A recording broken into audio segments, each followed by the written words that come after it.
Good morning friends. Anurag Sharma और Shri Krishna college Manorpur की online classes में मैं आपका स्वागत करता हूं। ठीक है, तो आज हम बीएससी सेकेंड ईयर का जो टॉपिक डिस्कस करेंगे वो टॉपिक है मैसेंजर आरएनए। लास्ट जो वीडियो था उस वीडियो में हमने ट्रांसफर आरएनए की बात की थी। आज हम बात करेंगे मैसेंजर आरएनए की। ठीक है, मैसेंजर आरएनए क्या होता है, कुछ विशेष जो टॉपिक होंगे जो इस वीडियो में हम कवर करने वाले हैं वो है इसकी खोज के बारे में, किसकी खोज किसने की है, नाम किसने दिया है, निर्माण कहाँ होता है और संरचना कैसी है। ठीक है, तो ये कुछ चीजें हैं जिनके बारे में हम बात करेंगे। कर स्टार्ट। तो देखिए, सबसे पहले बात करते हैं इसकी खोज कि मैसेंजर आरएनए की खोज किसने की है। तो आप लोग ध्यान रखिएगा कि मैसेंजर जो आरएनए है इसकी खोज हक्सले एवं वॉकिन नामक वैज्ञानिक द्वारा जीवाणु कोशिकाओं में की गई है। ठीक है, खोज किसने की है, हक्सले एवं वॉकिन नामक वैज्ञानिक ने किसमें की है, जीवाणु कोशिकाओं में।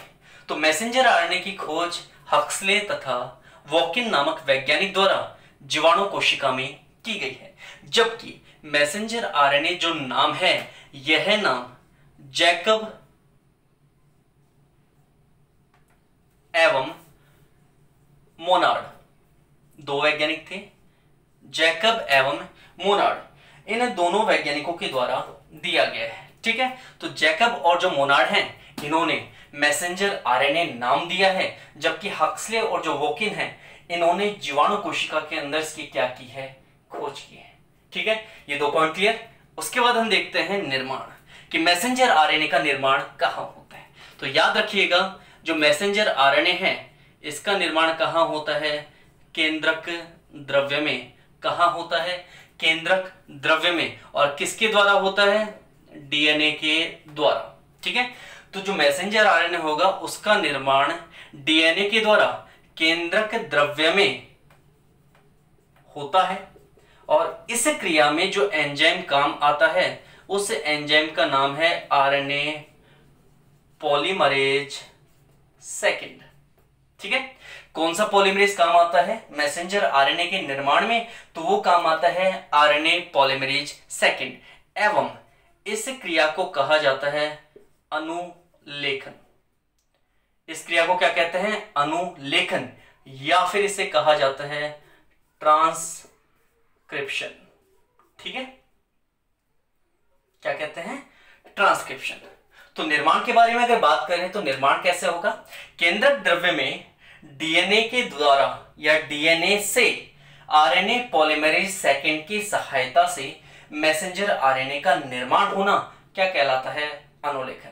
अतः मैसेंजर आरएनए का निर्माण कहां होगा, केंद्रक द्रव्य में। किसके द्वारा होगा, आरएनए पॉलीमरेज सेकेंड के द्वारा होगा। ठीक है, यहां तक ये बात समझ में आ गई आप लोगों को। चलिए आगे देखते हैं। आगे जिसकी हम बात कर रहे हैं वो थोड़ी इंपॉर्टेंट बात है। हम कह रहे हैं कि डीएनए से क्या बनेगा, मैसेंजर आरएनए। ठीक, मुझे एक बार इसको मिटाना पड़ेगा बिकॉज इसको डिटेल में समझाऊंगा। तो आई थिंक ये सब कुछ आपको समझ में आ गया। खोज की है हक्सले और वॉकिन ने जीवाणु कोशिकाओं में, नाम दिया है जैकब और मोनार्ड ने। निर्माण कहाँ होता है, केंद्रक द्रव्य में। निर्माण कहाँ होगा, केंद्रक द्रव्य में। किसके द्वारा होगा, डीएनए के द्वारा। कौन सा एंजाइम आवश्यक है, आरएनए पॉलीमरेज सेकेंड एंजाइम। और इस क्रिया को हम क्या कहते हैं, अनुलेखन या फिर ट्रांसक्रिप्शन। कहां पर, केंद्रक द्रव्य में। ठीक है, तो एक बार देखते हैं कि केंद्रक द्रव्य में क्या होता है। तो देखिए एक बार, केंद्रक द्रव्य में जो डीएनए होता है उस डीएनए टेम्पलेट पर किसका निर्माण होता है, आरएनए का। ठीक है, किस एंजाइम के द्वारा हो रहा है, तो उस एंजाइम का नाम है आरएनए पॉलीमरेज सेकेंड। किस एंजाइम के द्वारा हो रहा है, आरएनए पॉलीमरेज सेकेंड एंजाइम के द्वारा हो रहा है। ठीक है, अब ये जो आरएनए सेकेंड पॉलीमरेज एंजाइम है यह है केंद्रक द्रव्य में। कहां पर, केंद्रक द्रव्य में। पॉलीमरेज सेकेंड केंद्रक द्रव्य में डीएनए से क्या बनाएगा, आरएनए। इस क्रिया को हम क्या कह रहे हैं, अनुलेखन, या फिर इंग्लिश में इससे क्या कह रहे हैं, ट्रांसक्रिप्शन। ठीक है। तो ट्रांसक्रिप्शन की प्रक्रिया के द्वारा केंद्रक द्रव्य में आरएनए पॉलीमरेज सेकंड डीएनए से क्या बनाता है, आरएनए। लेकिन इस आरएनए को मैसेंजर आरएनए कहना उचित नहीं है। इस आरएनए को यहां पर कहा जाता है हेटेरोजेनस आरएनए या फिर आरएनए का अग्रगामी या पूर्वगामी पदार्थ। ठीक है, ये मैसेंजर आरएनए का क्या है, अग्रगामी पदार्थ। मतलब जो मैसेंजर आरएनए बनेगा वो किसके द्वारा बनेगा, इस हेटेरोजेनस आरएनए के द्वारा। किसके द्वारा बनेगा, इस हेटेरोजेनस आरएनए के द्वारा। तो डीएनए से बनने वाले आरएनए को हमने विषमांगी आरएनए या हेटेरोजेनस आरएनए, एचएन का मतलब क्या है यहां पर, एचएन का मतलब है हेटेरोजेनस आरएनए, मतलब विषमांगी आरएनए।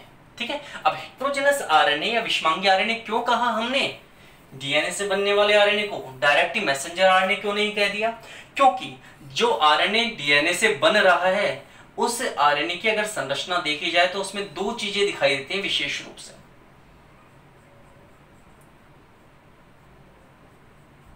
जैसे मान लीजिए हमारे पास ये क्या प्राप्त हुआ है, एक आरएनए प्राप्त हुआ है। ठीक है, अब इस आरएनए में दो चीजें दिखाई दे रही हैं, एक आपको गहरे क्षेत्र दिखाई दे रहे हैं, इनको कह दिया जाएगा इंट्रॉन। क्या कहा जाएगा इनको, इंट्रॉन। ये भी गहरा, ये भी इंट्रॉन, ये भी इंट्रॉन। बाकी ये आपके हल्के क्षेत्र दिखाई दे रहे हैं, इन्हें कहा जाएगा एक्सोन।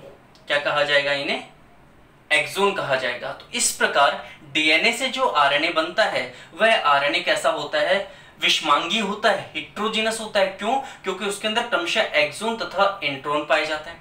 अब एक्सोन और इंट्रॉन क्या होता है, देखिए वे पदार्थ या वे संरचनात्मक इकाइयां जिनके द्वारा सूचनाओं का आगे स्थानांतरण किया जाएगा, सूचनाओं को आगे ट्रांसफर किया जाएगा, उनको तो कहते हैं एक्सोन। और वे इकाइयां जो सूचनाओं का स्थानांतरण नहीं करेंगी उन्हें कहेंगे इंट्रॉन। तो ये क्या हो गया, एक प्रकार का विषमांगी हुआ ना, भाई दोनों चीजें उपस्थित हैं। वे चीजें भी उपस्थित हैं जो सूचनाओं का स्थानांतरण करेंगी और वे चीजें भी उपस्थित हैं जो सूचनाओं का स्थानांतरण नहीं करेंगी। तो यहां पर इस प्रकार के आरएनए में दोनों उपस्थित हैं, एक्सोन भी उपस्थित है और इंट्रॉन भी उपस्थित है। इस कारण इस आरएनए को क्या कहा जाता है, एचएनआरएनए, हिंदी में कहते हैं विषमांगी आरएनए। बात समझ में आई यहां तक आपको। तो हमने विषमांगी आरएनए उसे कहा जिसमें इंट्रॉन और एक्सोन दोनों उपस्थित हो। अब मान लीजिए हमें इसे आगे काम में लेना है, तो क्या हमें इंट्रॉन काम आएगा, नहीं आएगा। क्यों, क्योंकि सूचनाओं का स्थानांतरण ही नहीं करेगा। तो सूचनाओं का स्थानांतरण नहीं करेगा तो इसकी आवश्यकता हमें नहीं है।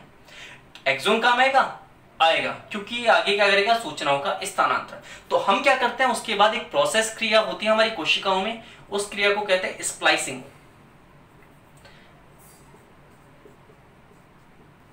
इस क्रिया को क्या कहते हैं, स्प्लाइसिंग कहते हैं इस क्रिया को। ठीक है, सेकेंड ईयर के स्टूडेंट हो इसलिए थोड़ा बहुत इंग्लिश के वर्ड चलेंगे, देखो। ठीक है, ये थोड़ा सा आपको भी ध्यान रखना है। स्प्लाइसिंग, स्प्लाइसिंग आई थिंक कैसे लिखेंगे सही हिंदी में, बट ये वाला ज्यादा सही है। ठीक है, तो यहां पर क्या होगा, स्प्लाइसिंग होगा। इस स्प्लाइसिंग के द्वारा क्या करेंगे, इन इंट्रॉन्स को आरएनए से बाहर निकाल देंगे। ठीक है, स्प्लाइसिंग क्या होती है, आरएनए में पाई जाने वाली वह क्रिया जिसके द्वारा किसको हटा दिया जाता है, इंट्रॉन्स। इंट्रॉन्स हट गए और अब ये क्या हो गए, ये जितने भी एक्सोन्स है ये सारे आपस में क्या हो जाएंगे, जुड़ जाएंगे। ये लो साहब, ठीक है, जितने भी एक्सोन्स थे वो आपस में क्या हो गए, तीन एक्सोन्स थे, तीनों आपस में क्या हो गए, जुड़ गए। और जैसे ये तीनों एक्सोन आपस में जुड़ेंगे, अब जिस आरएनए का निर्माण होगा केवल किससे, एक्सोन से, क्योंकि इंट्रॉन तो हट गया, बचेगा क्या, एक्सोन ही तो बचेगा पूरा। तो इस प्रकार जिस आरएनए का निर्माण होता है, इस आरएनए को अब हम क्या कहेंगे, मैसेंजर आरएनए।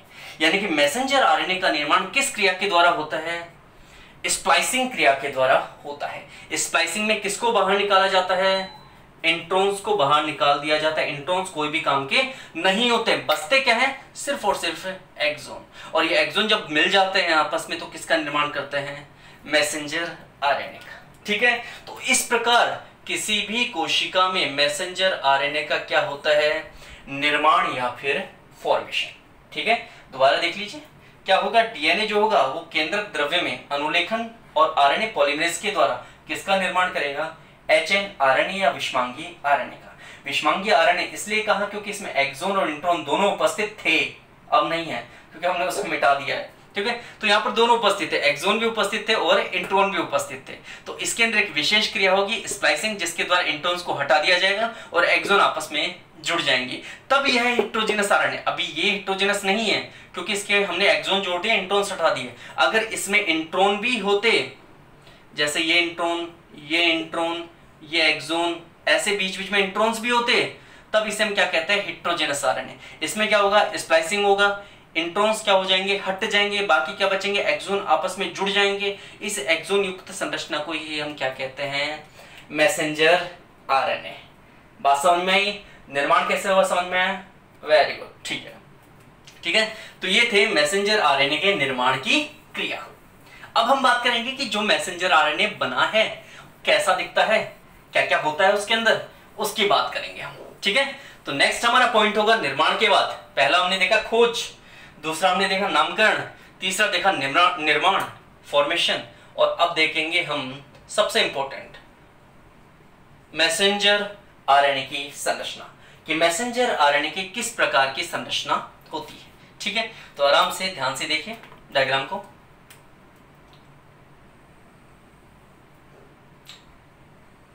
मैसेंजर आरएनए एक एकल रज्जु की संरचना होती है। एकल रज्जु की संरचना का तात्पर्य आप सबको पता है, वह संरचना जिसमें केवल एक रज्जु ही पाया जाए, उस संरचना को एकल रज्जु की संरचना कहते हैं। ठीक है, कितना स्टैंड होगा, सिर्फ एक सिंगल स्टैंड होगा, तो उस संरचना को हम क्या कहेंगे, एकल रज्जु की संरचना, जिसका एक सिरा कहलाएगा 5' तो दूसरा सिरा कहलाएगा आपका 3'। ठीक है, ये है मैसेंजर आरएनए की संरचना। एक सिरा 5' है तो दूसरा कैसा हो गया, 3' हो गया, पूरे एक रज्जु, इसलिए इसे कहेंगे एकल रज्जु की संरचना। Clear that? आगे देखिए सब, इस मैसेंजर आरएनए की इस संरचना के अंदर शुरू में आपको ये जो संरचना दिखाई दे रही है, यहाँ पर इस 5' सिरे की तरफ, ये 5' इधर, तो इस 5' सिरे की तरफ यहाँ पर क्या उपस्थित होती है, एक क्षेत्र उपस्थित होता है। इस क्षेत्र को कहते हैं कैपिंग, मतलब यहाँ पर क्या पाई जाती है, टोपीनुमा संरचना पाई जाती है। ये संरचना किसके साथ जुड़ी होती है, मिथाइल के साथ जुड़ी हुई होती है, इसलिए इसे कहते हैं मिथाइलेटेड कैपिंग। ठीक है, यहाँ पर एक टोपीनुमा संरचना है, क्या काम करती है, मैसेंजर आरएनए की सुरक्षा करती है। अब आप पूछोगे किससे सुरक्षा करेगी, तो मैसेंजर आरएनए की सुरक्षा करती है जल अपघटन से। किससे सुरक्षा करती है, टोपीनुमा संरचना है, टोपीनुमा संरचना है तो क्या कर रही है, सुरक्षा कर रही है। किससे सुरक्षा कर रही है, जल अपघटन से सुरक्षा कर रही है। किसकी कर रही है, इससे मैसेंजर आरएनए की। Clear that? उसके बाद ये क्षेत्र आपको दिखाई दे रहा है, इस क्षेत्र को कहते हैं लीडर, LEADER, लीडर। ठीक है, ये भी सूचना स्थानांतरण में सहायता नहीं करता, कौन, ये कैपिंग क्षेत्र। और ये जो लीडर क्षेत्र है, लीडर क्षेत्र मतलब वह क्षेत्र जो नॉन कोडिंग होगा, मतलब सूचना स्थानांतरण में सहायता नहीं करेगा। कैसा होगा, नॉन कोडिंग होगा। नॉन कोडिंग का मतलब दो तरह के क्षेत्र होते हैं, एक होता है कोडिंग और एक होता है नॉन कोडिंग। वह क्षेत्र जो आगे सूचनाओं का स्थानांतरण करेंगे, जैसे ये मैसेंजर आरएनए तो आगे क्या बनाएगा, प्रोटीन बनाएगा ना, मतलब सूचनाओं का स्थानांतरण करेगा आगे। तो अगर कोई क्षेत्र सूचनाओं का स्थानांतरण करता है तब तो उसे कहते हैं कोडिंग, और हाँ कोडिंग, और अगर नहीं करता तब उसे कहेंगे नॉन कोडिंग। तो ये जो क्षेत्र है 5' के तुरंत बाद, इसे लीडर कहते हैं, ये कैसा है, नॉन कोडिंग क्षेत्र। इसी प्रकार 3' के समीप भी एक और क्षेत्र है जिसे ट्रेलर कहा जाता है, ये भी कैसा है, नॉन कोडिंग क्षेत्र। ठीक है, तो यहां पर इस मैसेंजर आरएनए में दो नॉन कोडिंग क्षेत्र हैं, यानी कि दो ऐसे क्षेत्र हैं जो सूचनाओं का स्थानांतरण नहीं करेंगे। एक को कहते हैं लीडर और दूसरे को कहते हैं ट्रेलर। लीडर जो होता है वो 5' जो सिरा है उसकी तरफ होगा, और जो ट्रेलर है वो किस तरफ होगा, 3' की तरफ। ठीक है, इसके बाद यहां पर लीडर के तुरंत बाद एक क्षेत्र पाया जाता है जिसे कहते हैं समारंभन कोडोन। समारंभन कोडोन मतलब वह क्षेत्र जहां से कौन सी प्रक्रिया प्रारंभ होगी, अब अनुवादन। अनुवादन मतलब ट्रांसलेशन, ट्रांसलेशन मतलब प्रोटीन निर्माण की क्रिया, क्योंकि मैसेंजर आरएनए राइबोसोम के साथ जुड़कर क्या करेगा, प्रोटीन का निर्माण करवाएगा ना। तो यह क्रिया जिस क्षेत्र से प्रारंभ होगी उसे क्या कहा जाता है, समारंभन कोडोन। किसके तुरंत बाद पाया जाएगा? लीडर के तुरंत बाद। कौन सा कोडोन पाया जाएगा? समारंभन कोडोन। और इस कोडोन में कुछ त्रिक उपस्थित होते हैं। एक तो होता है AUG, या इसकी जगह पाया जा सकता है GUG। ठीक है, तो यहां दो तरह के कोडोन हो सकते हैं, AUG या GUG। जब ये कोडोन मैसेंजर आरएनए पर आ जाएंगे तो वहीं से ट्रांसलेशन क्या हो जाएगा? प्रारंभ हो जाएगा। इसलिए इन्हें समारंभन कोडोन या फिर इनिशिएशन कोडोन कहते हैं। ठीक है, इसी प्रकार पीछे की तरफ भी एक और कोडोन होता है। इन कोडोनों को समापन कोडोन या फिर टर्मिनेशन कोडोन कहते हैं। यहां पर आकर अनुवादन या ट्रांसलेशन की क्रिया क्या हो जाएगी? समाप्त। यहां से तो अनुवादन की क्रिया क्या होगी? प्रारंभ होगी, और यहां पर अनुवादन की क्रिया क्या होगी? समाप्त। मतलब यहां बीच के अंदर क्या चलेगी? अनुवादन की क्रिया। यहां से शुरू, यहां पर खत्म। तो यहां पर भी कुछ कोडोन होते हैं जिन्हें क्रमशः UAA, UAG एवं UGA कहा जाता है। ठीक है, तो तीन यहां पर क्या है? समापन कोडोन। दो यहां पर क्या है? समारंभन कोडोन। ठीक है, इन दोनों के बीच में, समापन कोडोन और समारंभन कोडोन के बीच में जो क्षेत्र होता है उस क्षेत्र को हम क्या कहते हैं? कोडिंग क्षेत्र या कोडिंग रीजन। ठीक है, हमने कहा था दो तरह के क्षेत्र होते हैं, एक होता है नॉन कोडिंग रीजन या नॉन कोडिंग क्षेत्र, एक होता है कोडिंग क्षेत्र। यानी कि ये जो क्षेत्र होगा ये क्या करवाएगा? प्रोटीन संश्लेषण का काम। मतलब सूचनाओं को क्या करेगा? आगे अगली जो पीढ़ी होगी या अगला जो रासायनिक पदार्थ होगा उसमें क्या करेगा? स्थानांतरित करेगा। ठीक है, उसके बाद इस कोडिंग क्षेत्र के बाद आ जाएगा समापन कोडोन। ये रहा। समापन कोडोन के बाद कौन सा आएगा? ट्रेलर। ये भी कैसा होगा? नॉन कोडिंग क्षेत्र। मतलब ये भी सूचनाओं का स्थानांतरण नहीं करेगा। और उसके बाद क्या आएगा? ये आपको दिख रहा है डब्बा जैसा, ये शुरू में था कैपिंग मतलब टोपीनुमा संरचना। ये पीछे क्या है? ये पीछे है poly A tail. Poly A tail मतलब ये जो क्षेत्र है इसे कहते हैं पॉली ए टेल, क्योंकि यहाँ बहुत सारे क्या पाए जाते हैं? एडिनिन पाए जाते हैं। इसके इस क्षेत्र में क्या पाए जाते हैं?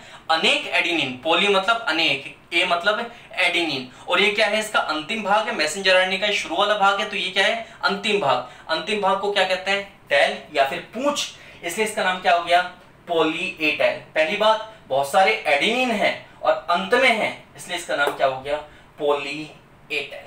ठीक है, इस प्रकार बहुत सारे एडिनिन जब अंतिम भाग पर आकर जुड़ते हैं तो इस क्रिया को क्या कहते हैं? इस क्रिया को कहा जाता है पॉली एडिनाइलेशन।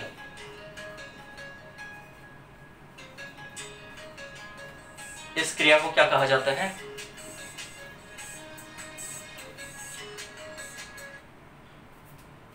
Poly adenylation. ठीक है, तो ये जो था अंतिम क्षेत्र ये पॉली ए टेल कहलाता है। और पॉली ए टेल पर जब बहुत सारे एडिनिन आकर जुड़ते जाते हैं तो इस क्रिया को क्या कहते हैं? Poly adenylation. ठीक है, तो ये थी मैसेंजर आरएनए की संरचना। तो इस मैसेंजर आरएनए की संरचना में क्या था? पहला 5' क्षेत्र आ गया, इधर वाला, वो वाला हो गया 3' क्षेत्र। 5' क्षेत्र पर एक टोपीनुमा संरचना उपस्थित है, जल अपघटन से क्या करती है? सुरक्षा। इसी प्रकार जो 3' क्षेत्र पर पॉली ए टेल है, ये जो क्षेत्र, ये जो संरचना है, ये संरचना भी क्या करती है? जल अपघटन से सुरक्षा और राइबोसोम के साथ जोड़ने में सहायता। और जहां पर मैसेंजर आरएनए का निर्माण हो रहा है, कहां पर? केंद्र द्रव्य में। उस केंद्र द्रव्य से बाहर लाने में सहायता भी कौन करती है?